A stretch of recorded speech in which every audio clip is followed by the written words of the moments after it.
Me encuentro en las instalaciones de la Universidad Intercultural de San Cristóbal de las Casas, Chiapas, y justamente donde se está llevando a cabo el Encuentro Internacional de Escritores en Lenguas Indígenas. Pues para mí realmente es un gusto recibir a tres hermosas damas, una de Chile y otra compañera que viene de La Paz, Bolivia, y una vecina que viene de Yucatán. Está con nosotros Rayen Quillén. Ella es poeta, dramaturga, escritora. Ella dirige la revista Mapuñuque, es directora del colectivo de poetas y artistas mapuches Mapuñuque. Ella habla la lengua mapuche. Bienvenida, compañera. Gracias. También está conmigo Elvira Espejo Ayca, ella viene de Bolivia. Ella habla dos lenguas, habla la lengua aymara y quechua. Ella es poeta, cantante. Actualmente funge como directora del Museo Nacional de Etnografía y Folclore de La Paz, Bolivia. Bienvenida, compañera. Un gusto de verdad tenerla. Muchas gracias por la invitación. Está también con nosotros Sol Quemo. Ella es novelista y escritora maya de Mérida, Yucatán, México, coordinadora general del desarrollo cultural de municipios del gobierno del estado de Yucatán. Bienvenida, bienvenida, Sol. Muchísimas gracias, buenas tardes. Bueno, es un gusto de verdad tenerlas y de alguna manera escuchar las diferentes experiencias que, bueno, tienen ustedes como escritoras, como novelistas. Escribir en lengua indígena, ¿qué tan difícil ha sido empezar a escribir en una lengua que por su historia son lenguas, lenguas orales, que no ha tenido de hecho un desarrollo en la parte escrita? ¿Qué tan difícil o qué tan fácil es escribir en lenguas indígenas? No sé quién me quiera hacer el favor de comentar. Bueno, para comentar un poco más sobre las escrituras de las lenguas indígenas, en Bolivia nosotros comenzaron nuestros lingüistas, Juan de Dios Yapita, y también una norteamericana que trabajó acerca de la lengua, y en 1994 tuvieron la primera estructura lingüística, yo diría, de los vocales y también de las palabras como se debe escribir. Pero lamentablemente lo que pasa en el país es que nadie ha prestado mucha atención para poder realmente tomar en cuenta esta escritura de cómo se ha propuesto. Además, el lingüista es un aymara del lago Titicaca y propuso, según su conocimiento, según lo que él ha vivido como niño y como joven, pero nadie tomó en cuenta, y más que todos los académicos, yo diría, no escriben de la manera que debería de escribir. Simplemente es una traducción del español que más o menos lo asimila hacia la lengua. Pero para mí ha sido muy interesante cuando yo salí de la comunidad, tuve que tomar esta iniciativa para poder escribir y además comunicar a la región, pero tampoco fue muy fácil de hacerlo en la escritura, sino más como nosotros comunicamos más en la lengua como más oral, digamos, verbal. Pero la manera de difundir y conocer un poco más a fondo ha sido formarme como artista, ya sea dentro de la región con los textiles y también fuera. Y desde afuera, mirando un poco, y ya de la parte académica de una formación, cómo se podría entrar en estos detalles, ahí es donde me di cuenta que realmente era importante escribir para poder ayudar a los demás. Y no a los demás solamente hablar de la parte académica, quienes quieren conocer mucho la lengua, sino también para la futura generación de los jóvenes. Hoy en día los jóvenes están muy atraídos por la tecnología, están muy distraídos, yo diría, con las tendencias nuevas que aparecen en otros países, y de repente no se adjunta dentro de la educación. Y ahí es donde tenemos problemas cuando ya no está dentro de la educación, y simplemente la educación está en la comunidad, está en la región, está en la casa, y muchas veces la lengua se va aprendiendo por la madre.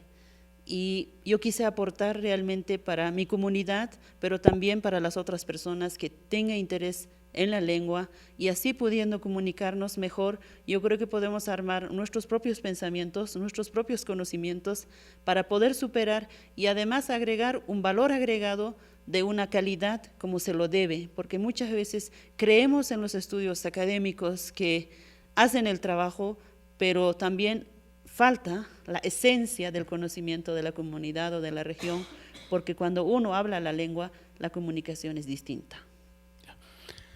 Bueno, en una de las conferencias escuchábamos, por ejemplo, de que comúnmente casi todos los países, creo, de donde provenimos, pues aprendemos a leer no en nuestra propia lengua, en nuestra lengua materna, en la primera lengua que aprendemos en el seno de la madre. Comúnmente aprendemos a leer en una segunda lengua, que es la lengua tal vez español en algunas, en inglés tal vez otros, pero casi todas las naciones, en todas las naciones, todos los pueblos indígenas empiezan a aprender en una segunda lengua. Cuando uno aprende en una segunda lengua, uno aprende a pensar en esa segunda lengua. Y la primera lengua, la lengua materna, si no aprende uno a leer en esa primera lengua, si no nos enseñan a pensar en esa primera lengua, ¿cómo le hacen ustedes para escribir en su lengua materna? ¿Cómo es el caminar en esto? ¿Es escribir primeramente en la lengua que ustedes aprendieron a leer, en este caso el español, o ustedes escriben primeramente en su lengua materna? ¿Cómo se hace este ejercicio? No sé quién me quiere hacer el favor. Bueno, podría hablar primero de que, no sé si por los tiempos, yo soy una persona bilingüe. No me conocía antes ni con el idioma maya ni con el idioma español, además de haber sufrido la opresión social de mi propia familia, la obligación de dejar de hablar en lengua maya por el hecho de que teníamos que dejar de ser indios, y era una situación bastante fuerte en el hogar, puesto que era como una violencia que mi papá generaba para que nosotros pudiéramos hacerlo. Entonces nos ocultábamos y hablábamos maya en la escuela. Y en la casa me parecía bastante burdo lo que él estaba trabajando, puesto que si no quería que nosotros aprendiéramos el maya, o al menos que lo olvidáramos, ¿cuál era el motivo de que él y mi madre hablaran en ese idioma si no querían que nosotros escucháramos? Se supone que era para que no entendiéramos, y era reforzar lo que nos estaban evitando. A raíz de ello, yo tuve la mala oportunidad de negar mi identidad, de negar mi cultura, de querer ser una mujer blanca, de desear ser mujer fina de la plaza de la comunidad, del pueblo, le digo yo. Y inclusive yo creo que emocional, psicológicamente ha esto afectado un poquito mi manera de vivir, mi manera de ver las cosas. Para iniciar en la literatura, yo no pensé iniciar en literatura en lenguas originarias, en lengua maya en este caso. Banalmente, como mujer superficial, porque lo más importante dentro de esta carrera literaria y entre las tareas intelectuales o diplomáticas que se ejercen por quienes estamos en este camino, creo que la honestidad es algo de los puntos más valiosos. Para poder iniciar en la literatura lo hice de la manera más banal. El gusto que tenía yo, lo que buscaba satisfacer, era la firma de autógrafos. Solamente quería firmar autógrafos. Y por ello la primera novela que empecé a escribir la inicié en español.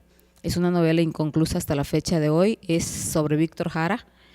Y después, a raíz de una convocatoria que hace el Fondo Nacional para la Cultura y las Artes, genero por primera ocasión 2 obras literarias en lengua maya, y fue sorpresivo que con esas 2 primeras obras obtuviera la beca del FONCA, y me han calificado positivamente en cuanto a un estilo, a una forma fresca, a una manera diferente a lo que es la oralidad de los otros escritores. Entonces creo que ese es el camino que he tomado, bastante difícil, sí. Pensar, vivir, soñar en lengua maya no me ha sido complicado, porque así como decía usted hace rato, de pronto uno puede confundirse cuando se acostumbra a hablar solo el tzotzil, en este caso el maya, o solo en español. Yo cuando empiezo a hablar maya, a veces si alguien me habla en español, de pronto le respondo en maya, me adentro muy en el mundo de lo maya, entonces no hay una afectación, sí puedo crear, aunque para poder escribir yo lo hago de 2 a 4 de la mañana todos los días, y necesito cantar en lengua maya, puedo contestar el teléfono y voy creando, y por eso hago novelas, son obras de largo aliento. Pues ojalá que podamos escuchar ahí algún fragmento de una canción maya, pero bueno, también está la compañera que pues es poeta. De hecho, no creo que, bueno, no sé si todos los pueblos, bueno, hoy en la mañana escuchábamos, por ejemplo, un poema de Netzahualcóyotl, un bellísimo poema, pero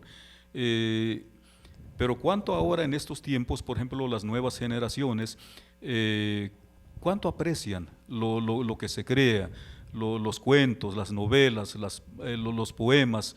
No sé si nos puedes contar su experiencia.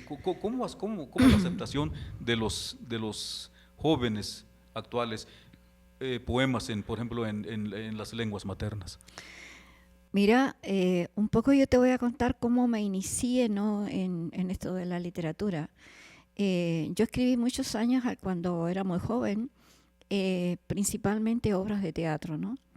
Me inicié escribiendo obras de teatro que tenían que ver con la realidad de nuestro pueblo, ¿no?, el pueblo mapuche. Y eso fue bajo plena dictadura militar, ¿no? Y bueno, era la forma, la única forma que teníamos de poder expresar un pensamiento y de poder, digamos, tocar el espíritu de la gente que tenía muchísimo miedo de hacer algo bajo la dictadura militar de Pinochet, ¿no? Y posteriormente, estando prisionera política por lo que escribía, ¿no? Ahí, cuando me faltó el aire, cuando no podía sentir la caricia del sol en mi rostro, cuando no podía ver la luz de la luna, en mi celda, estaba en una celda de castigo y solamente había una ventana muy pequeñita, arriba, muy arriba, y en las noches yo con los libros hacía una escalera y subía por esa escalera a hablar con la abuela Luna, ¿no? Y nos hicimos amigas. Yo cada noche conversaba con ella, ¿no? Y enviaba mensajes con ella. Y yo sentía de que ella llevaba mis mensajes, ¿no? A mis hermanas, a mis hermanos, a mi familia, a mi pueblo, ¿no? Y fue ahí que me inicié en escribir en mi propia lengua, ¿no? Sentí esa necesidad de llenar ese espacio vacío de imágenes, de espíritus, y bueno, eso me lo enviaba la abuela Luna, ¿no? Me lo enviaba a ella con su luz cada noche, y porque en la celda no había luz, se apagaba desde afuera y así, ¿no? Pero en Chile, aunque no había una ley que prohibiera a los niños en el colegio hablar mapuzungún, la lengua nuestra, las profesoras, los profesores de los colegios no eran hablantes, ¿no? Y castigaban brutalmente a los niños por hablar en su idioma. Y es así que la transición de la oralidad a la palabra escrita ha sido un camino muy difícil y muy duro en Chile, ¿no? Los primeros poetas como Licura Chihualaf, como Lielaf, como María Teresa Panchillo, que iniciamos este camino, fue un camino de una lucha permanente por abrir los espacios, no en nuestro pueblo, sino que a nivel de las organizaciones y las instituciones educacionales y del Estado, ¿no? Bueno, y fue así de que la poesía mapuche fue denegada incluso por los propios intelectuales en Chile, ¿no? Ha sido un camino difícil, duro. Y el idioma, por ejemplo, hay una generación entera en nuestro pueblo que los abuelos, los padres, para que los niños no fueran castigados permanentemente en los colegios, no le hablaban el idioma, para que los niños pudieran ir al colegio y no fueran castigados, ¿no? Y entonces la poesía ha sido como la palabra transmisora de la luz de la oralidad, ¿no? Porque la poesía mapuche tiene su origen en la oralidad. Los grandes sabios de nuestro pueblo son los que nos enseñan a nosotros. Nosotros, los poetas y las poetas mapuche, somos transmisores del pensamiento ancestral que hemos aprendido ahí en la ruca, en el invierno, alrededor del fuego, ¿no? Entonces son ellos y ellas, las ancianas, las abuelas y los abuelos, los transmisores de la verdadera poesía. La verdad es que el pueblo mapuche es un pueblo de poetas, ¿no? Porque la poesía nuestra tiene su raíz en el ilcantún, que es la poesía cantada, ¿no? Y hay poetas que cantan sus poemas todavía, aunque los han escrito. Ahora, esa transición de la palabra escrita en Mapuzungún fue muy rechazada en todos los medios en Chile. Sin embargo, la mayoría de las mujeres y hombres que hemos tenido la posibilidad de publicar fuera de Chile, ¿no?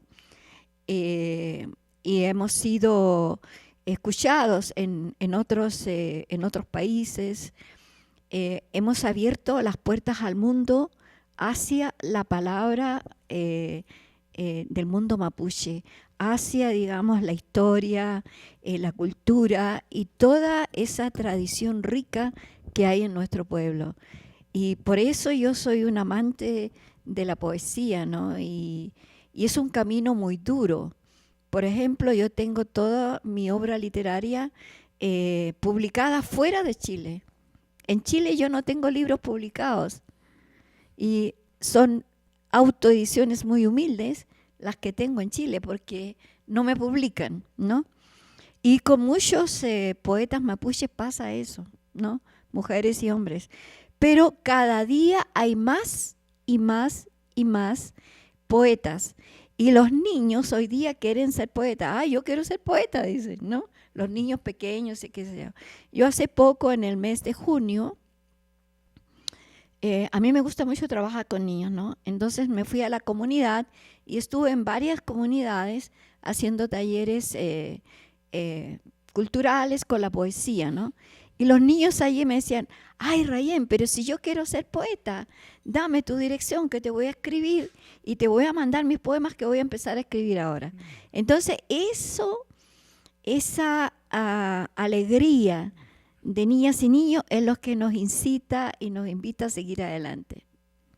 Pues extraordinaria son las experiencias que se están generando en diferentes países y en diferentes espacios. Estos encuentros internacionales que de alguna manera estamos escuchando, que cada país tiene de alguna manera un ritmo diferente en el desarrollo de la lengua escrita, de estos encuentros, ¿qué aliento les da para seguir adelante? Bueno, ya escuchamos cuando los niños se entusiasman por escuchar un poema en su lengua, les nace el deseo por escribir, pero pues estos encuentros también seguramente, no sé,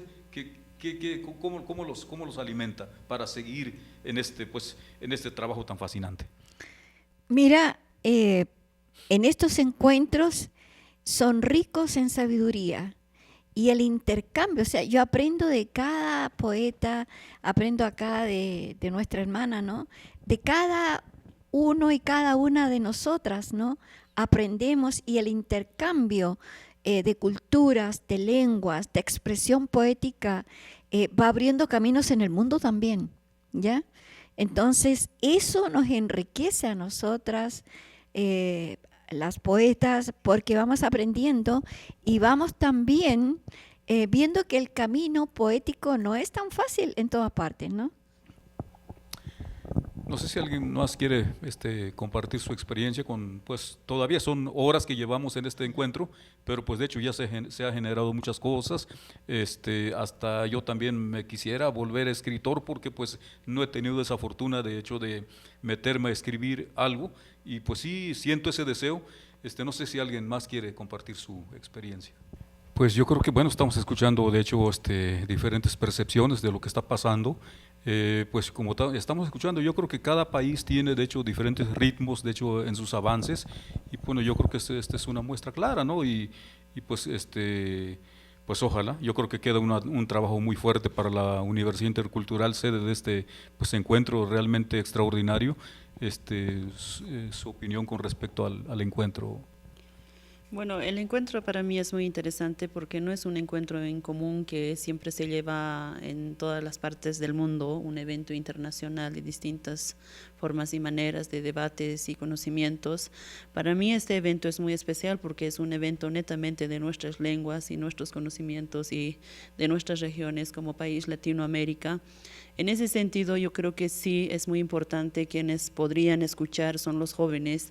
Hay que alimentarse del conocimiento, de los saberes, o también de las ciencias y las tecnologías que nosotros manejamos y sabemos.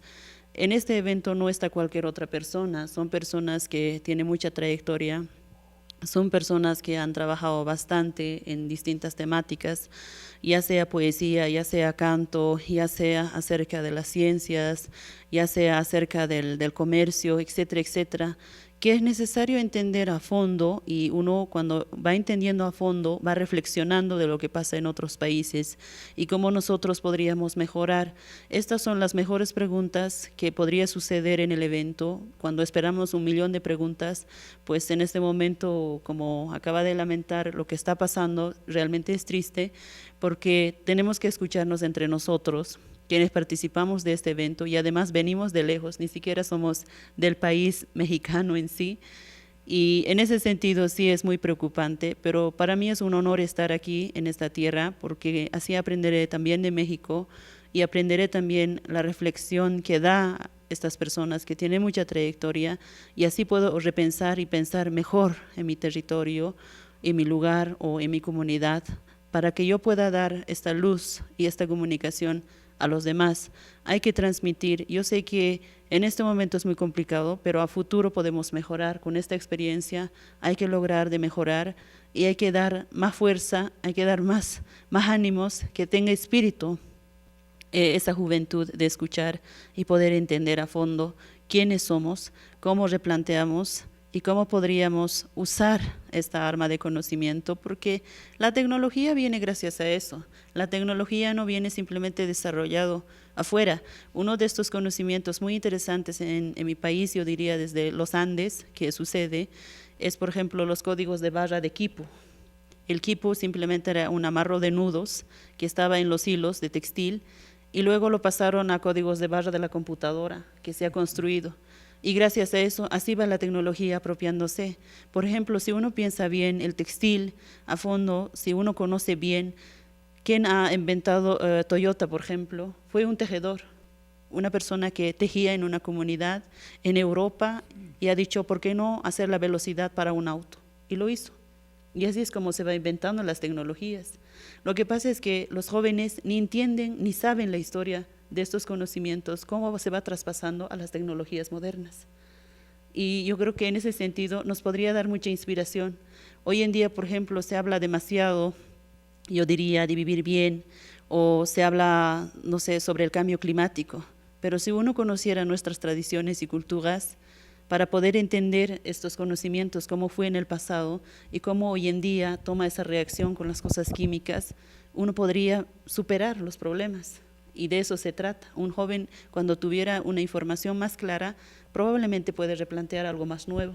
De eso se trata. Entonces, el evento para mí no es un evento pequeño, más bien es un evento muy grande, de mucha fuerza, de mucho conocimiento, y eso es lo que hay que aprovechar. Pues de verdad que muchas gracias por compartir con nosotros, con el Sistema Chiapaneco de Radio y Televisión del Estado de Chiapas. Pues estamos reunidos diferentes hablantes de diferentes lenguas. Yo creo que el pueblo chiapaneco, el pueblo mexicano, pues les agradecería un saludo en cada una de sus lenguas, por favor. Bueno, yo voy a saludar mi lengua aymara, Hilatanaka, Cuyacanaka, Aruntanifsmawa, Nayajutanta, Bolivia Tuqueta, Suteja, Elvira Espejo, Aruntapsmawa, Zapamainiro. Ahora voy a decir en quechua, Noca Jamusiani, Bolivia Yachtamanta, Cancuna, Huauquemasikunas, Napaikuj, Kay na reunión pia Apacuchan Achaim Hamurgani, y Nogapaj Ancha Elin, Nogapaj Ancha Kusi. Señoras y señoras, quien escucha este medio, quisiera saludar a todas las personas que escuchan, y espero que siempre volvamos a encontrarnos. Yo soy Elvira Espejo, vengo de Bolivia y es un honor estar aquí. Rayen Guillén. Mari mari pulamien, mari kompuche, ayun kaleita minyi peuke,